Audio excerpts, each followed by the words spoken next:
Já está gravando? Olha, já fiz, Maria. Já. Bom dia, eu sou Gilene Augusto, pesquisador, amante da história, da filosofia e com uma grande experiência de vida e de contador de história.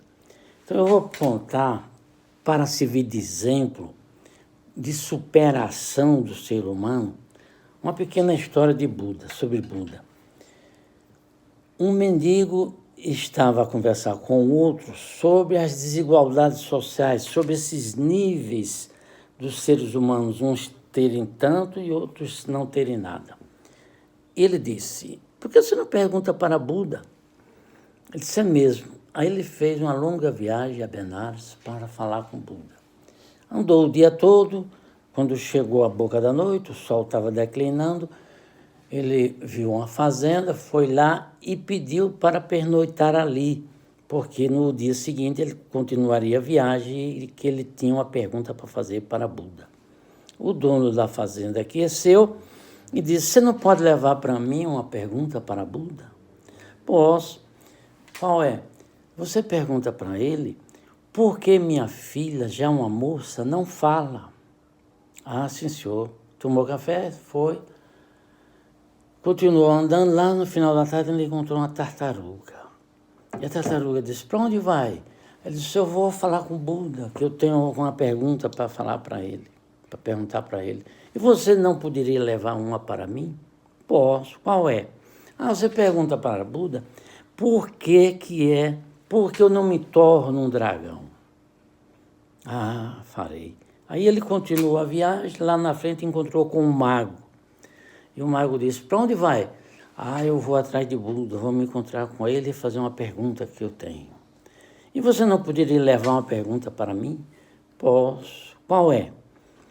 Ah, você pergunta para o Buda por que é que eu não vou? Por que é que eu fico olhando essas montanhas e não consigo voar por cima delas? Ah, farei. Ao chegar lá, ao falar com o assistente de Buda, disse: olha, ele só responde a 3 perguntas. Você se limite a perguntar 3 perguntas. Ele viu então que a pergunta dele tinha sumido dentro daquele mar de perguntas que ele levava com as mais diversas adversidades. Fez as perguntas, conversou com Buda e ao voltar encontrou com o mago. E o mago disse: e aí, viu o Buda? O que ele falou sobre a minha pergunta?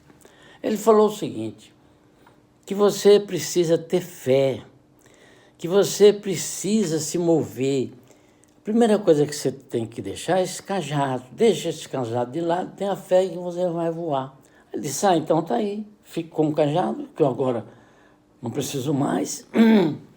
E ele então saiu com o cajado, lá na frente encontrou a tartaruga.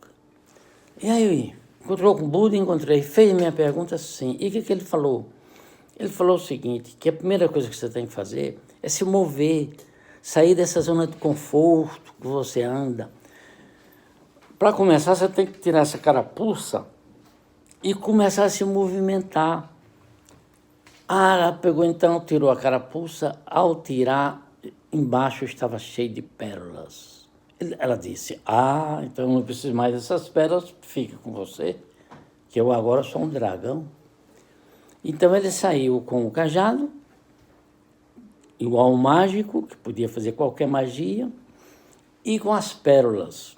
Ao chegar na fazenda, o fazendeiro ficou todo satisfeito. Sim, você viu o Buda? E ele respondeu o quê? Você fez minha pergunta? Fez sim. E o que ele disse? Ele disse o seguinte, que sua filha só vai falar no dia que ela encontrar sua alma gêmea. Ao terminar de falar isso, a moça veio gritando lá de dentro: quem é que está aí? Quem é que está aí? É aquele rapaz que passou aqui, que ia atrás de Buda. O que Buda disse? O que ele falou? Eu quero falar com ele. Então a moça tinha encontrado a alma gêmea dela. E casaram e foram felizes para sempre. É uma história muito interessante de superação de movimentação, das energias que o ser humano tem e fica nessa zona de conforto a vida toda, querendo ser um dragão, querendo voar e não faz movimento nenhum.